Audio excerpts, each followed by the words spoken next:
পল্লবীতে শিশু রামিসা ধর্ষণ হত্যার বিচার দাবিতে আজও সোচ্চার বিক্ষুব্ধ জনতা। খুনি সোহেল রানা পেশাদার অপরাধী বললেন ডিবি প্রধান। সারা দেশে জমে উঠেছে কোরবানির পশুর হাট, বাড়ছে ক্রেতা বিক্রেতার ভিড়, লাভের আশায় খামারিরা।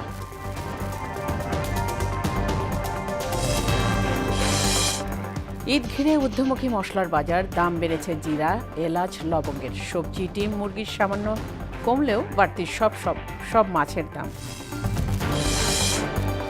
এবং দেশজুড়ে উদ্বেগজনক হারে বাড়ছে হামি আক্রান্ত শিশুর সংখ্যা। 24 ঘন্টায় সিলেটে আরও 5 শিশুর মৃত্যু।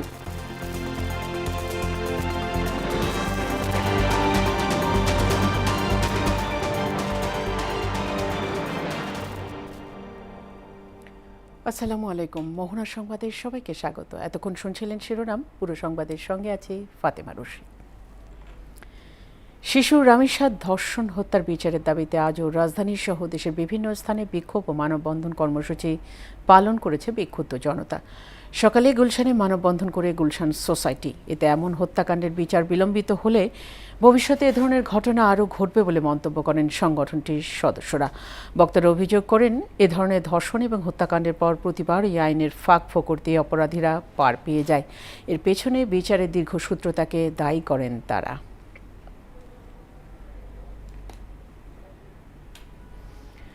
পল্লবীতে শিশু রামিসা হত্যাকারী সোহেল রানা পেশাদার অপরাধী বলে জানিয়েছেন ঢাকা মহানগর ডিবি প্রধান শফিকুল ইসলাম।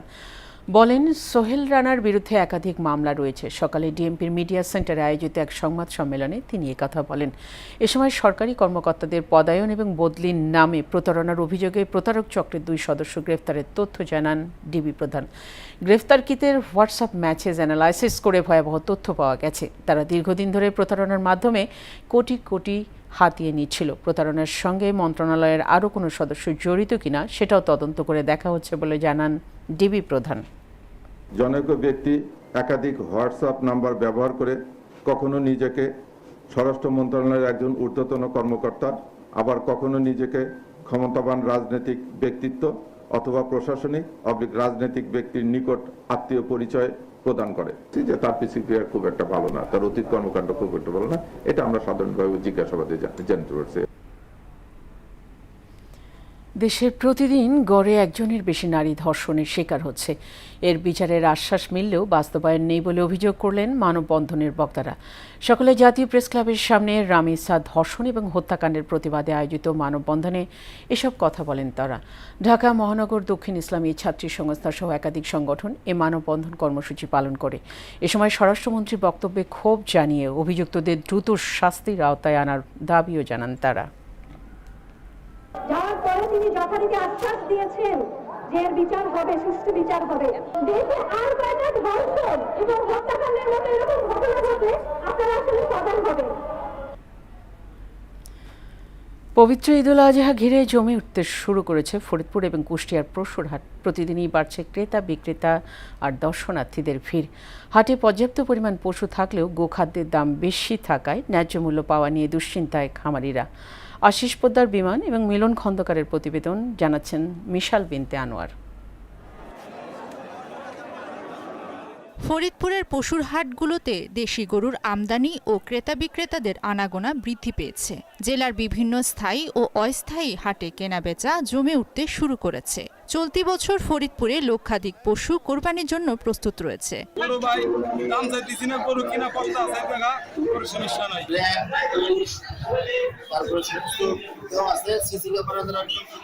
সুস্থ পশু বিপণনে হাটে মেডিকেল টিম কাজ করছে বলে জানান প্রাণী সম্পদ কার্যালয়। ক্রেতা বিক্রেতারা যাতে সুস্থ গরু ক্রয় করতে পারে সেই জন্য আমরা ভেটেরিনারি মেডিকেল টিম গঠন করেছি। এদিকে কোরবানির ঈদকে সামনে রেখে কুষ্টিয়ায় জমে উঠতে শুরু করেছে পশুর হাট। প্রাকৃতিকভাবে প্রস্তুতকৃত পশু কিনতে ইতোমধ্যে হাটে আসতে শুরু করেছেন ক্রেতারা। গরু কিনতে আসছি, দেখতেছি বাজার কেমন, এটা পছন্দের জিনিস। বাজার ছাড়াও ধরে আরো বেশি দামে গোখাদ্যের দাম বেশি হওয়ায় গরু বিক্রয় করে লোকসানের শঙ্কায় খামারিরা। বাজার তো খুব একটা ভালো যাচ্ছে না। গোখাদ্য যে বাজার মূল্য তার 1.5 লাখ টাকার গরু 1,10,000 এই গরুটা মনে করেন 55-এর উপরে কিনা, আজকে 40-42 পর্যন্ত দাম পাই। বাংলাদেশে যদি কোনো বাইরেতে গরু আসা বন্ধ করে তাহলে চাষি বাঁচবে, তাছাড়া বাঁচবে না। কুষ্টিয়ায় ছোট বড় 20,000 খামারে 2 লক্ষেরও বেশি গরু, ছাগল ও মহিষ প্রস্তুত করা হয়েছে বলে জানান এই কর্মকর্তা। 2 লক্ষাধিক গরু, মহিষ, ছাগল এবং ভেড়া কুরবানির জন্য প্রস্তুত করা হয়েছে। আমাদের 1 লক্ষের সামান্য বেশি চাহিদা, এটি কুষ্টিয়ার চাহিদা পূরণ করে বাদবাকিটা আমরা দেশের উন্নয়নে সরবরাহ করতে পারবো। জাল টাকা সহ যে কোনো হয়রানি দূরীকরণে বিশেষ নিরাপত্তা ব্যবস্থা নেওয়ার কথা জানায় প্রশাসন। যেসব জায়গায় জাল টাকার আদান প্রদান হয় সেসব জায়গায় আমাদের স্পেশাল টিম থাকে। সারা পোশাকে গোয়েন্দা কার্যক্রমের মাধ্যমে আমরা এইগুলো তদারকি করি। কোরবানির সময় ভারতীয় পশু আমদানি না করার দাবি জানান খামারিরা। মিশাল বিনতে আনোয়ার, মোহনা সংবাদ। দর্শক, কোরবানি উপলক্ষে দিনাজপুরের পশুর হাটের খবর জানাতে সরাসরি যুক্ত হচ্ছেন সহকর্মী সুবল রায়। সুবল, কোরবানি ঘিরে দিনাজপুরে পশুর হাট কতটা জমে উঠেছে?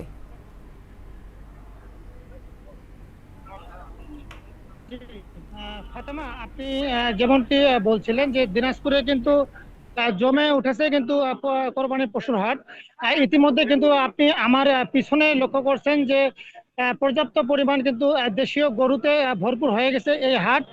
আমি আপনাকে একটু যদি দেখাই যে এই হাটে কিন্তু ঐতিহ্যবাহী একটি হাট। এই হাটে কিন্তু কিছু কয়েক বছর আগে কিন্তু যদিও ভারতীয় গরু কিছু দেখা যায়, তো এবার কিন্তু একদম শূন্য, কিছুই নেই। আমি সকাল দুপুরের দিকে এসে আমি প্রতিদিকে আমি ঘুরে দেখেছি যে এখন পর্যন্ত কিন্তু কোনো প্রকার আমি কিন্তু ভারতীয় গরু দেখতে পাইনি।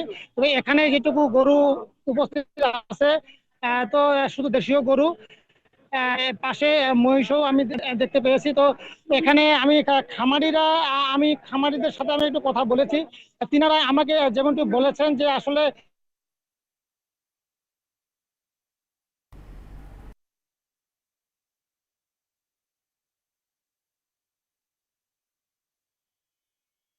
তিনারা আমাকে যেমনটি বলেছেন যে বিভিন্ন এলাকা থেকে তারা কিন্তু এই গরুগুলো এই হাটে কিন্তু আপনার নিয়ে এসেছে। তো যদিও ঈদের কিন্তু আর মাত্র 5 দিন বাকি আছে, এজন্য কিন্তু পর্যায়ক্রমে কিন্তু তারা গরু বিভিন্ন হাটে কিন্তু নিয়ে যাওয়া আসা করছেন। তো এই হাটে কিন্তু আরেকটা জিনিস আমি লক্ষ্য করেছি যে জাল নোট শনাক্তকরণে কিন্তু এখানে বুথ আছে। এখানে কিন্তু প্রাণী সম্পদ কর্মকর্তার পক্ষ থেকে কিন্তু এখানে যে চিকিৎসা, যে অন্যান্য গরু যে কোনো অসুস্থ থাকে সেই শনাক্তকরণের কিন্তু এই হাটে কিন্তু ব্যবস্থা রয়েছে।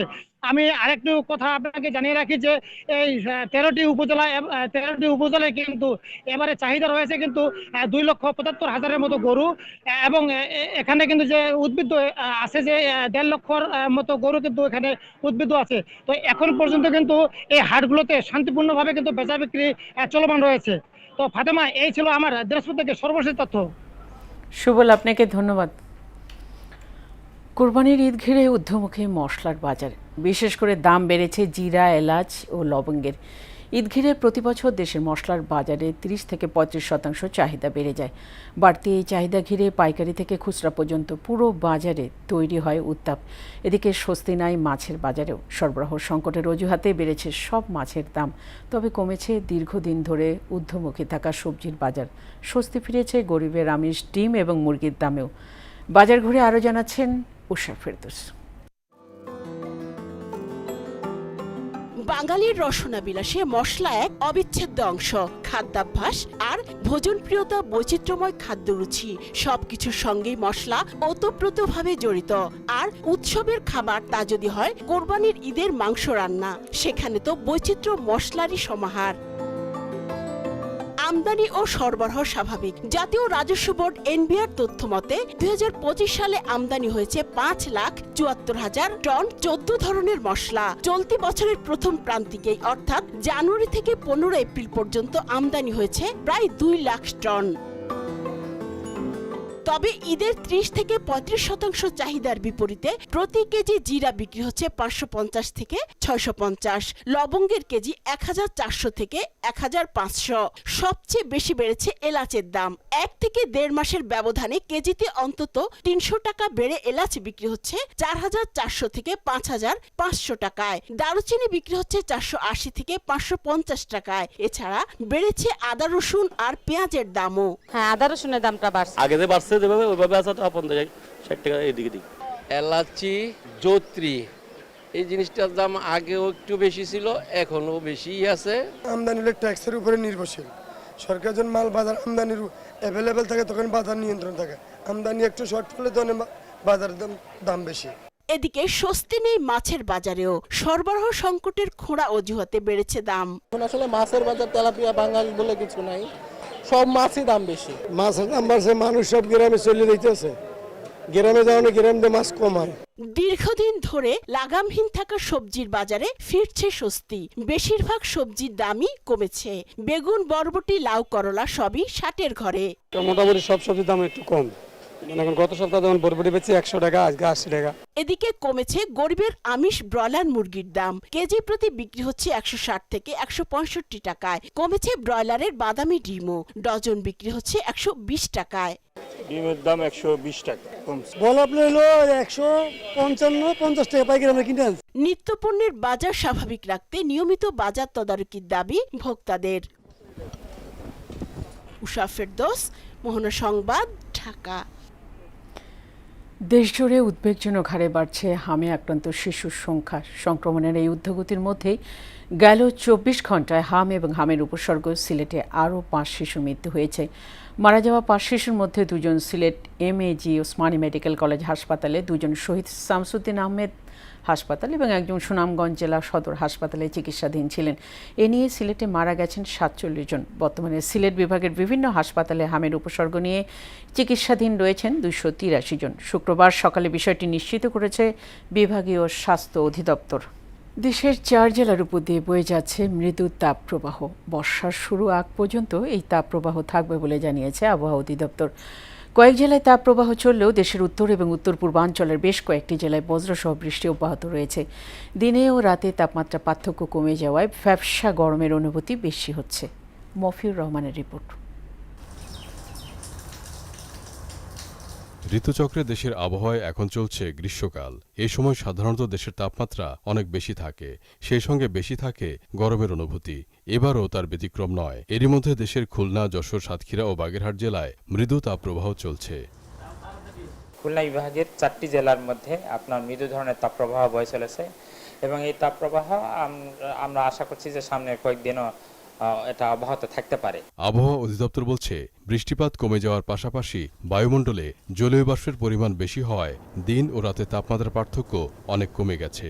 ফলে গরমের অনুভূতি বেশি হচ্ছে। রাতে কিন্তু আকাশ একেবারে মেঘমুক্ত না, আকাশে মেঘ থাকার কারণে তাপমাত্রা ওইভাবে কমতে পারছে না। ফলে তাপমাত্রা কমতে না পারার কারণে এবং সেই সাথে বাতাসে জলীয় বাষ্পের পরিমাণ বেশি থাকার কারণে মানুষের মধ্যে একটা ভ্যাপসা গরমের অনুভূতি বিরাজ করছে। তারা বলছে, এই মাসের শেষ সপ্তাহে অথবা জুনের প্রথম সপ্তাহের দিকে দেশের আবহাওয়ায় মৌসুমী বায়ু প্রবেশ করলে তাপমাত্রা কিছুটা কমে আসবে, কমে যাবে তাপদাহ। মে মাসের 30-31 বা জুন মাসের ফার্স্ট উইকেই আপনার মৌসুমী বায়ু সেট হবে। এটা বাংলাদেশের টেকনাফ, কক্সবাজার, চট্টগ্রাম অঞ্চল দিয়ে প্রবেশ করে। এই সময় প্রচুর বৃষ্টিপাত হয়, সেই সময় কিন্তু এই ভ্যাপসা গরমের অনুভূতি অন্যটা দূর হতে পারে। দেশের মধ্য থেকে দক্ষিণাঞ্চলের দিকে তাপপ্রবাহ থাকলেও বৃষ্টিপাত অব্যাহত আছে দেশের উত্তর পূর্বাঞ্চলের জেলাগুলোতে। আর তাই বজ্রপাত সতর্কতা জারি রয়েছে ওইসব জেলাগুলোতে। খোলা আকাশের নিচে না থাকে যদি আমরা নিরাপদ ছাউনির নিচে অবস্থান করি তাহলে বজ্রপাত থেকে আমরা নিজেদেরকে রক্ষা করতে পারি এবং সেই সাথে উঁচু গাছের নিচে অবস্থান করা যাবে না, বৈদ্যুতিক খুঁটির নিচে অবস্থান করা যাবে না। এই সময়ের বৃষ্টি শীতল হওয়ায় মানুষকে না ভেজারও পরামর্শ দেন আবহাওয়াবিদরা। মফিউর রহমান, মোহনা সংবাদ, ঢাকা।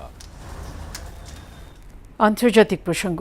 জাহাজ চলাচলের গুরুত্বপূর্ণ হরমুজ প্রণালী সম্পূর্ণ যুক্তরাষ্ট্রের নিয়ন্ত্রণে রয়েছে বলে দাবি করেছেন দেশটির প্রেসিডেন্ট ডোনাল্ড ট্রাম্প। যুক্তরাষ্ট্র এবং ইরানের মধ্যে চুক্তি হওয়ার সম্ভাবনা আছে বলে জানিয়েছেন মার্কিন পররাষ্ট্রমন্ত্রী মার্কো রুবিও। পাকিস্তানের মধ্যস্থতায় ইরান এবং যুক্তরাষ্ট্রের মধ্যে পদ্মার আড়ালের আলোচনা এখনও অব্যাহত রয়েছে। ঐশী আলমের টেস্ট রিপোর্ট।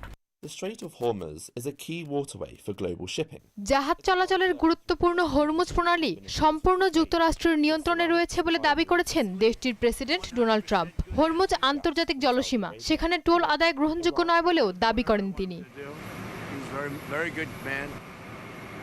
যুক্তরাষ্ট্র ও ইরানের মধ্যে চুক্তি হওয়ার সম্ভাবনা আছে বলে জানিয়েছেন মার্কিন পররাষ্ট্রমন্ত্রী মার্কো রুবিও। পাকিস্তানি কর্মকর্তারা তেহরানে গেলে বিষয়টির আরও অগ্রগতি হবে বলেও আশা প্রকাশ করেন তিনি। একই সঙ্গে যুক্তরাষ্ট্র ও ইরান যুদ্ধ প্রচেষ্টায় ন্যাটো সদস্য দেশগুলোর প্রতিক্রিয়া নিয়ে ট্রাম্প খুবই হতাশ বলেও জানান তিনি। পাকিস্তানের মধ্যস্থতায় ইরান ও যুক্তরাষ্ট্রের মধ্যে পর্দার আড়ালের আলোচনা এখনো চলছে বলে জানিয়েছে ইরানি সংবাদ মাধ্যম। স্থায়ী যুদ্ধবিরতিকে কেন্দ্র করে দুই পক্ষের মধ্যে সমঝোতার চেষ্টা অব্যাহত থাকলেও কয়েকটি গুরুত্বপূর্ণ বিষয়ে এখনো মতপার্থক্য রয়ে গেছে। যুক্তরাষ্ট্রের সঙ্গে যুদ্ধবিরতির পর দ্রুত সময়ে ড্রোন ও মিসাইল উৎপাদন করছে ইরান, আর এক্ষেত্রে ইরানকে সহায়তা করছে চীন ও রাশিয়া। ঐশী আলম, মোহনা সংবাদ। খেলার খবর, ফুটবল। বাংলাদেশ জাতীয় ফুটবল দলের প্রধান কোচের দায়িত্ব নিতে আজ সকাল 9টায় এমিরেটস এয়ারলাইন্সের ফ্লাইটে ঢাকায় এসেছেন থমাস টুলি। বিমানবন্দরে তাকে স্বাগত জানান বাফুফে কর্মকর্তারা। আনুষ্ঠানিকতা শেষে তিনি হোটেলের উদ্দেশ্যে রওনা হন। বাফুফের সাথে 2 বছরের চুক্তিতে আবদ্ধ হয়েছেন সাবেক এই মার্কিন ফুটবলার। আগামী 5 জুন সান মারিনোর বিপক্ষে বাংলাদেশের প্রীতি ম্যাচ দিয়ে তার নতুন মিশন শুরু হতে যাচ্ছে। শেষ করব মোহনার সংবাদ, যাওয়ার আগে শিরোনামগুলো আরও একবার।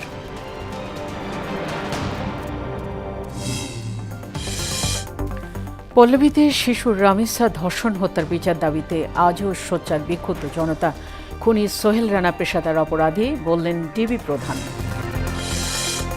সারা দেশে জমে উঠেছে কোরবানি পশুর হাট, বাড়ছে ক্রেতা বিক্রেতার ভিড়, লাভের আশায় খামারিরা।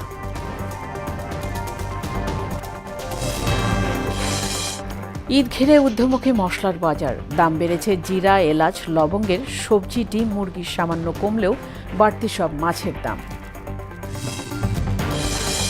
এবং দেশজুড়ে উদ্বেগজনক হারে বাড়ছে হামে আক্রান্ত শিশুর সংখ্যা। 24 ঘন্টায় সিলেটে আরও 5 শিশুর মৃত্যু।